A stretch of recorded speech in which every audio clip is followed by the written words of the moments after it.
ಅಂತ ಹುಡುಗನ್ ಕತೆ ಇದು. ಬಡತನದ ಗೋಡೆನ ಒಡೆದು ತನ್ನ ದಾರಿ ಮಾಡ್ಕೊಂಡ, ತನ್ನ ಕನ್ಸನ್ನ ಆಯುಧಾಗ್ ಮಾಡ್ಕೊಂಡು ಇಡೀ ಈ ಜಗತ್ತೇ ಗುರ್ತಿಡಿಯೋಗ್ ಮಾಡ್ದ. ಸೊ ಈ ಕತೆ ಬಂದು ನಮ್ ಕರ್ನಾಟಕದ ಹಾಸನ್ ಜಿಲ್ಲೆಯ ಭುವನಹಳ್ಳಿಯಿಂದ ಶುರು ಆಗುತ್ತೆ. ಅಲ್ಲಿ ಒಂದು ಮಿಡಲ್ ಕ್ಲಾಸ್ ಕುಟುಂಬದಲ್ಲಿ ನವೀನ್ ಕುಮಾರ್ ಗೌಡ ಅನ್ನೋರ್ ಜನನ ಆಗುತ್ತೆ.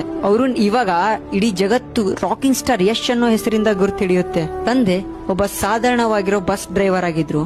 ತಾಯಿ ಮನೆ ಕೆಲಸ ನೋಡ್ಕೊಂತಿದ್ರು. ಸ್ಕೂಲ್ ಮುಗಿತಿದ್ದಂಗೆ ಅವ್ರ ಪ್ರಯಾಣ ಬೆಂಗಳೂರಿಗೆ ಬಂತು.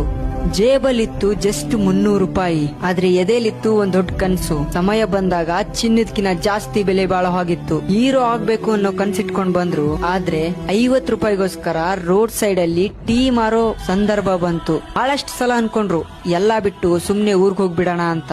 ಆಮೇಲೆ ತನ್ನನ್ ತಾನ್ ಅನ್ಕೊಂಡ್ರು, ಇವತ್ ನಾನ್ ಸೋಲ್ ಒಪ್ಕೊಂಡ್ರೆ ನಾಳೆ ನನ್ನನ್ ನೋಡಿ ಬೇರೆಯವರು ಸೋಲ್ ಒಪ್ಕೊಂತಾರೆ ಅಂತ. ಥಿಯೇಟರ್ ನ ಕತ್ಲೆ ಕೋಣೆಯಲ್ಲಿ, ಸೀರಿಯಲ್ ನ ಚಿಕ್ಕ ಚಿಕ್ಕ ರೋಲ್ ಗಳಲ್ಲಿ ಪ್ರತಿ